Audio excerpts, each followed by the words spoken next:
I'm Corey Evan. Coming up in the Evan Miller Report. Greece's first radical left prime minister has been sworn in our continuing battle against global socialism. Flights have been grounded and travel has been banned in several East Coast states as an historic blizzard is approaching. Russia's economic luck has been pretty rubbish lately, but one Irish airline has the luck of the Irish on its side. The Boy Scouts perversion files may go public in lawsuits across America.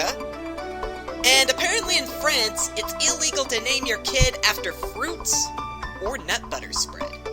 That's all coming up in today's Evan Miller Report, your conservative news source. Live from Southern California, this is the Evan Miller Report. Jason Miller with news and politics, Corey Evan with business and entertainment. This is the Evan Miller Report on SHR Media and 100 Press Radio. Here now, Corey Evan. Good evening, everyone from Southern California. I'm Corey Evan. Jason Miller is off tonight, but he will be back tomorrow. Let's go right into today's news, starting in Greece. From the New York Times, Greece rejected the harsh economics of austerity on Sunday and sent a warning to the rest of Europe as the left-wing Syriza party won a decisive victory in national elections, positioning its tough-talking leader, Alexis Tsipras, to be the next prime minister. With almost 98% of the vote counted, Syriza had 36%, almost 9 points more than the governing center-right New Democracy Party of Prime Minister Antonis Samaras, who conceded defeat. The only uncertainty was whether Syriza would muster a parliamentary majority on its own or have to form a coalition. Appearing before a throng of supporters outside Athens University late Sunday, Mr. Tsipras declared that the era of austerity was over and promised to revive the economy. He also said his government would not allow Greece's creditors to strangle the country. But, ladies and gentlemen, this is where we enter into our continuing battle against global socialism. Tireless and eschewing the traditional religious swearing-in ceremony, but with a surprise coalition deal in the bag and a sanguine international reception, Mr. Tsipras took over today as austerity racked Greece's new prime minister. Hours earlier, the 40-year-old Syriza party trounced the outgoing conservative government in Sunday's national elections on a platform of easing social pain and securing massive debt forgiveness.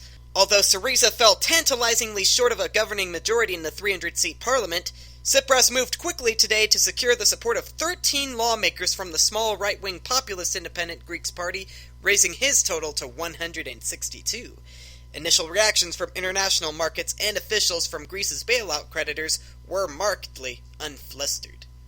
Well, Mr. Tsipras, for taking a secular oath when you took office, that right there says one thing to me. You are a socialist, and you have clearly forgotten your God. So, will Greece be able to dig itself out of the hole they've dug themselves into? Will their tourism industry recover? And will I ever find a place that serves genuine Greek salad around here? Stay tuned for developments in our continuing battle against global socialism. Right, moving on to another item that we're working on here. Kurdish fighters backed by intense US-led airstrikes pushed the Islamic State group entirely out of a key Syrian town today, marking a major defeat for the extremists whose hopes for an easy victory when they pushed into Kobani last year dissolved into a bloody, costly, and months-long siege. This according to Fox News. As their victory neared, the Kurdish troops earlier in the day raised their flag on a hill overlooking the town just across the border with Turkey, replacing the Islamic State group's black banner. Good riddance to it. The battlefield success is a major conquest both for Syria's embattled Kurds and the US-led coalition, whose American coordinator had predicted that the Islamic State group would impale itself on Kobani. That does sound like good news, but there's still plenty more bad news where that came from. A Japanese diplomat emerged from talks in Jordan today with no signs of progress in securing the release of a freelance journalist held hostage by the extremist Islamic State group. Japanese officials refused direct comment on the contents of the talks in Jordan, where Japanese Deputy Foreign Minister Yasuhide Nakayama is coordinating regional efforts to save hostage Kenji Goto. ISIS said in an online video on the 20th that it had 2 Japanese hostages and would kill them within 72 hours unless Japan paid it $200 million, the same amount Tokyo recently pledged in aid to nations fighting the militants.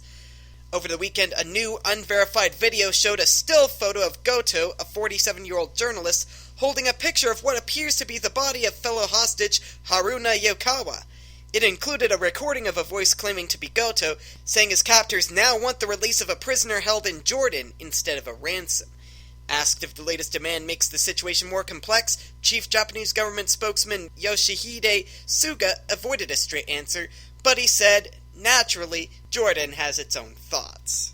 Japanese officials have indicated they are treating the video released over the weekend as authentic, and thus accepting the likelihood that Yukawa, a 42-year-old adventurer captured in Syria last summer, was killed. The Indonesian admiral in charge of operations to recover AirAsia Flight 8501 has told the BBC the fuselage may be too fragile to be lifted. Rear Admiral Widodo's comments came after a renewed attempt to raise the wreckage from the seabed failed when it kept breaking into pieces. Ropes around the fuselage snapped during initial failed effort to raise it on Saturday. 4 bodies were recovered that day, taking the total recovered to 69, with more thought to be inside. A preliminary report on the crash is expected to be filed next week, although the full investigation will take months, and investigators have previously been quoted as saying it would take until this time next year. But as we get developments on this story, we will bring them to you in a feature report or on our Facebook page, facebook.com/The Evan Miller Report. And David Cameron has said a hoax call he received from someone claiming to be taking part in a high-level conference call did not breach security. This according to the BBC. The Prime Minister revealed he received the call on his BlackBerry while out for a walk with his family. Mr. Cameron said he quickly hung up when he realized the caller was not genuine. He told the journalists these things have happened and no harm had been done, but that steps would be taken to weed out such calls in the future. Downing Street said it is to review security procedures after the hoax caller was put through to Mr. Cameron. Number 10 said the caller claimed to be Robert Hannigan, director of government monitoring agency GCHQ. Asked about the call at a campaign event in Hampshire, Mr. Cameron said these things do happen from time to time. GCHQ is also conducting a review after Mr. Hannigan's mobile phone number was disclosed during an earlier hoax call. The contact number given out for the GCHQ head is thought to have been for an unclassified phone rather than one of the secure lines used for sensitive communications. And although the call to Mr. Cameron was made to an official mobile, the conversation was understood to have been quite brief. Incredible as it may seem, the prankster managed to obtain mobile numbers for both the head of the GCHQ Surveillance Center and the Prime Minister by bluffing his way past both sets of switchboards. How this hoax guy managed to get a hold of David Cameron's number is amazing, but even more amazing to me, ladies and gentlemen, is that Mr. Cameron still uses a BlackBerry. Never mind, I'm sure it still works. Back home in the US, the lights may not be working a day from now over in the East Coast. This from the Washington Post. The massive snowstorm bearing down on the Northeast made its impact felt before much snow had fallen this morning, with thousands of flights grounded and warnings of widespread travel problems issued across several states. More than 2,700 flights scheduled for today were canceled, according to FlightAware.com. Even more flights scheduled for Tuesday had been canceled, with 3,500 nixed at airports in New York, Philadelphia, and Boston. Airlines are waiving fees for travelers who have to rebook flights affected by the storm, but the problems are expected to affect areas far from the potentially record snow totals, as delays at key Northeast hubs can cause problems that reverberate across the air traffic system. Authorities across the Northeast have been urging people to stay home, warning of the danger posed by the storm, and saying that normal transportation options would stop being available once the snow hits. Connecticut announced a statewide travel ban beginning Monday night, while New York and Massachusetts announced that subways and train lines would stop running Monday night. Amtrak similarly warned travelers taking its trains in the Northeast to be ready for possible delays today and Tuesday. But of course, travel isn't the only thing these storms are affecting. From Reuters, 2 high-profile criminal trials in Massachusetts, that of the accused Boston Marathon bomber and a former New England Patriots player charged with murdering an associate, will be delayed by the impending winter storm, according to judges today.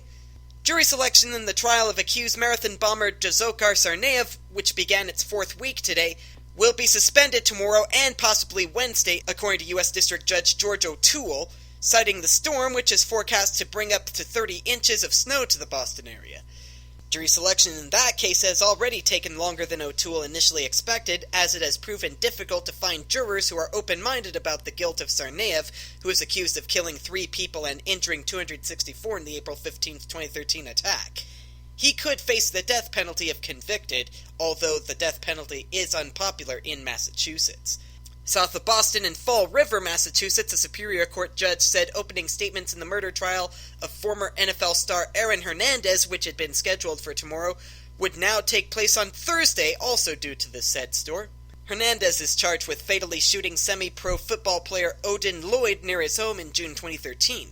He's also due to face trial later this year in Boston on charges of murdering 2 Cape Verdean nationals outside a Boston nightclub in 2012 after a dispute about a spilled drink. And I'm sorry, but I just have to break away because I have to bring you today's Idiot of the Day. A government employee told the Secret Service that he lost control of a small drone before it crashed on the grounds of the White House shortly after 3 a.m. today, officials said. This brought to us by USA Today. The man, not identified by the government, has been fully cooperative, and initial indications are that this incident occurred as a result of recreational use of the device. The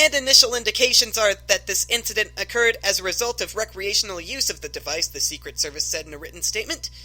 The pre-dawn incident triggered an early morning lockdown of the White House perimeter and revived concern about the security of the presidential mansion. The Secret Service said an individual called the Secret Service this morning at approximately 9:30 a.m. to self-report that they had been in control of the quadcopter device that crashed on the White House grounds early this morning.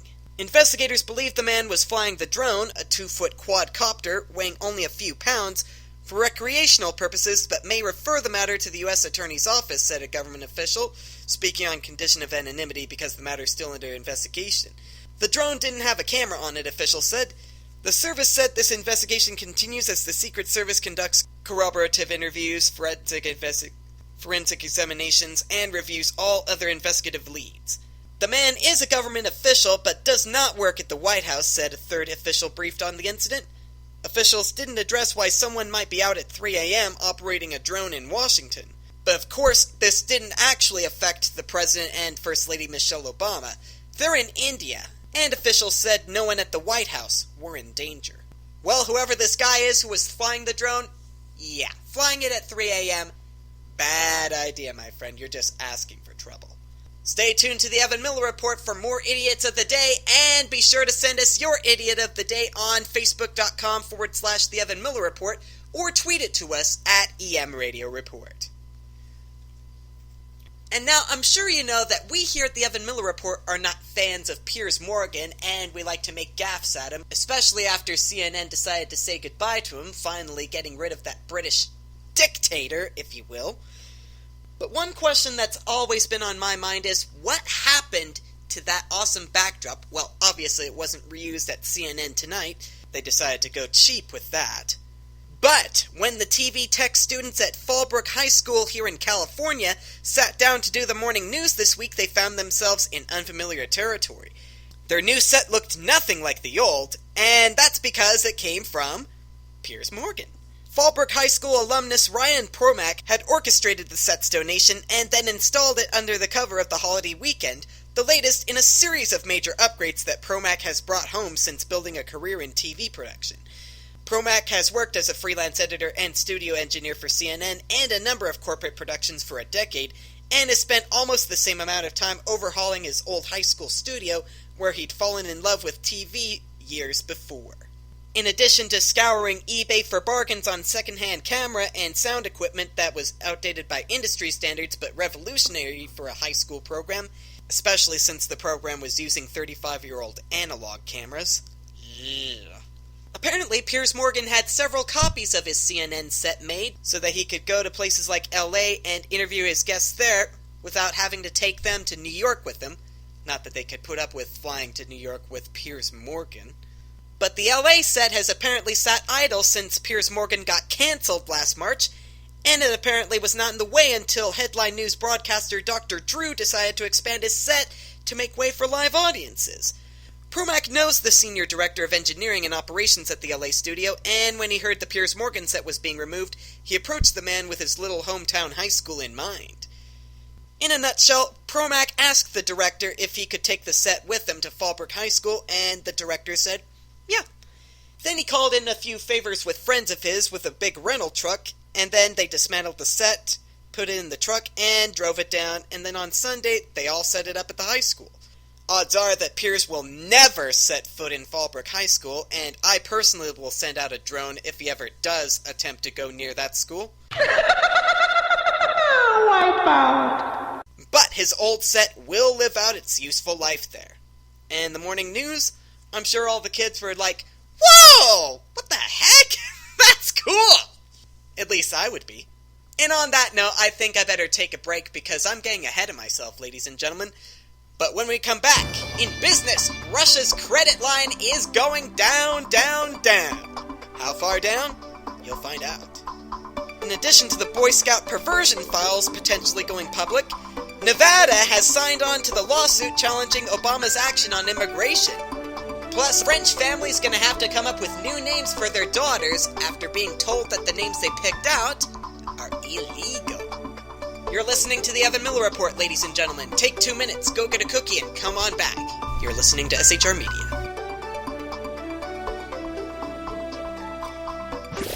Conservative media done right.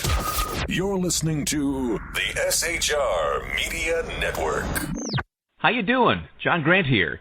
When I'm not slaving over a hot microphone on the 405radio.com Saturdays at 10 a.m. Eastern, I check out Sean and Clint here at Sackheads Radio.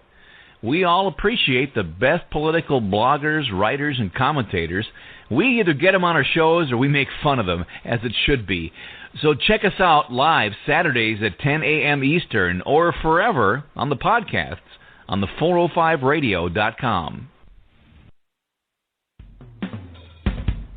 This is Tammy Jackson, inviting you to join me on the Tammy Jackson Show every Tuesday night at 7 p.m. Pacific on the 405radio.com. Put down that remote and tune into the show that covers politics, guns and the Second Amendment, religious liberties, sanctity of life, the military, and more. I host newsworthy guests and work hard to be a conservative radio show that's not like all the others. So save Tuesday nights at 7 p.m. Pacific for me, Tammy Jackson, on the 405media.com.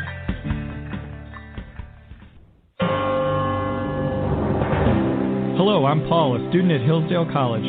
Here is my professor, Dr. Larry Arnn, on the separation of church and state. America's founders believed in the separation of church and state, in that the country was not to have an official religion or an official sect. But that did not mean that government was to be hostile to religion, or even indifferent to religion, as many today argue. In fact, America's founding document, the Declaration of Independence, includes both a reference to God as the author of the laws of nature and a confident assertion that human beings are endowed by their Creator with certain inalienable rights.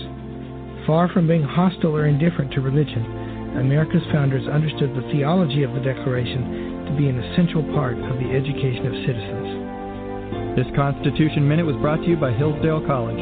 To join the national conversation on the Constitution, go to constitutionminute.org.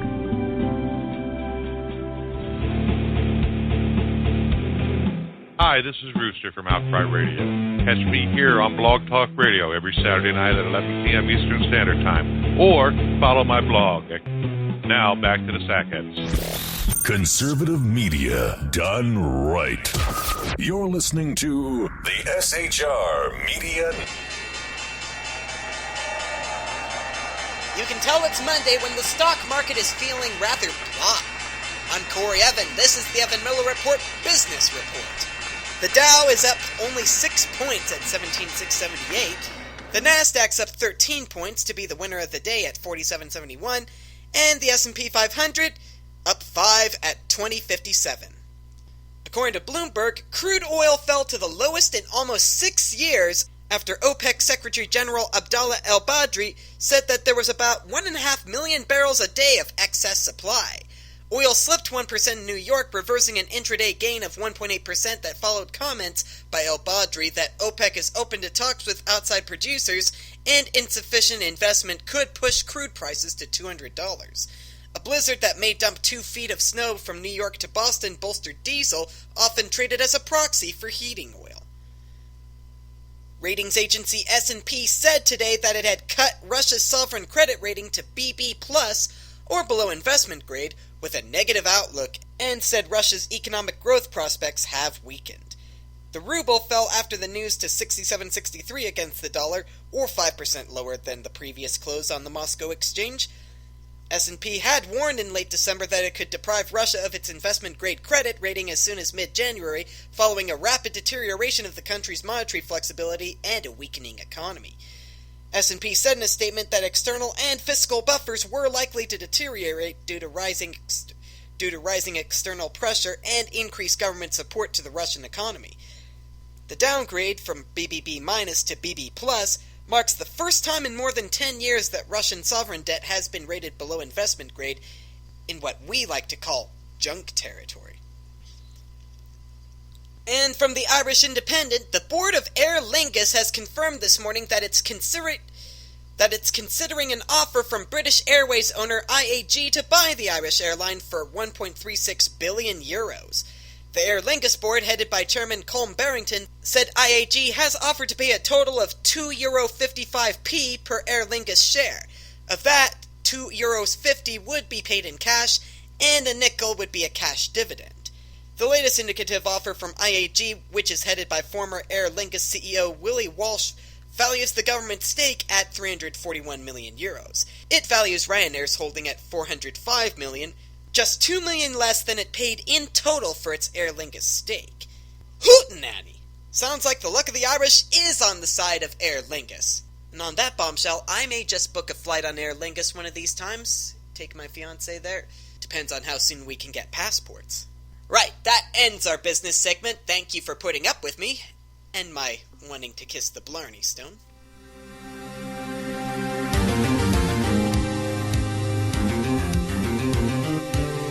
Right, ladies and gentlemen, please be seated and come to order. Lawsuits across America for this Monday are now in session.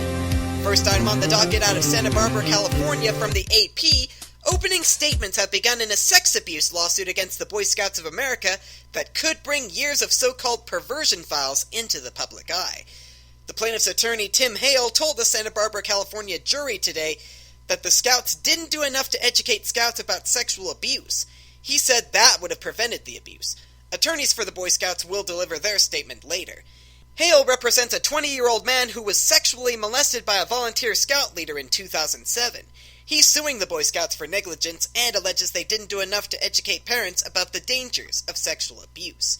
Superior Court Judge Donna Geck has ruled that years of sealed files containing allegations of sexual misconduct could be used as evidence at trial. And stay with us here at Lawsuits Across America. I will bring you the latest developments on the perversion files as they become available.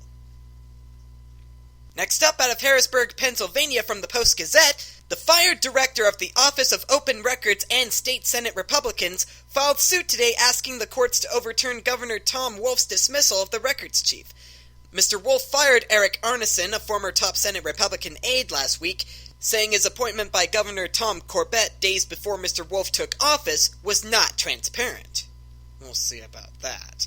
In their lawsuit filed this afternoon in Commonwealth Court, Mr. Arneson and the Senate Republicans argue that the actions of Mr. Wolf and the State Department of Community and Economic Development, which oversees administration for the Records Office, violate both the constitutional principle of separation of powers and the right to know law. Mr. Arneson said he had been working out of various Senate Republican offices, but said if Mr. Wolf's chief of staff, Katie McGinty, would like to offer him an office to work from, he'd take her up on it in an instant. Would you now, Mr. Arneson? Sounds like you got a thing for Miss McGinty. Behave now, you two. Any rate, last item on the docket.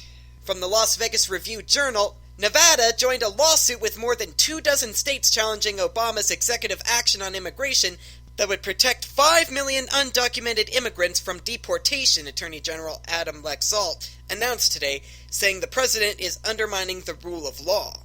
Absolutely he is. Texas filed the original lawsuit after Obama in November expanded a program to shield from deportation young immigrants brought to the U.S. illegally as children. At the same time, his executive order offered protection to undocumented immigrants who are relatives of U.S. citizens and permanent residents so families wouldn't be separated. The president said he took action because Congress failed to pass comprehensive immigration reform, although Obama waited until after the November 4th election in an effort to avoid hurting Democrats at the bail box. Nevada Democratic Party Chairwoman Roberta Lange criticized both Laxalt and Governor Brian Sandoval for joining the lawsuit, saying they have just sent a clear message to Nevada immigrants that appealing to the anti-immigrant Tea Party wing of the Republican Party is more important to them than keeping families together. Oh, don't tell me about keeping families together, Miss Lange. I'm sure even I know more about the principles of family than you could ever handle. On that note, it's time to declare today's lawsuits across America case dismissed.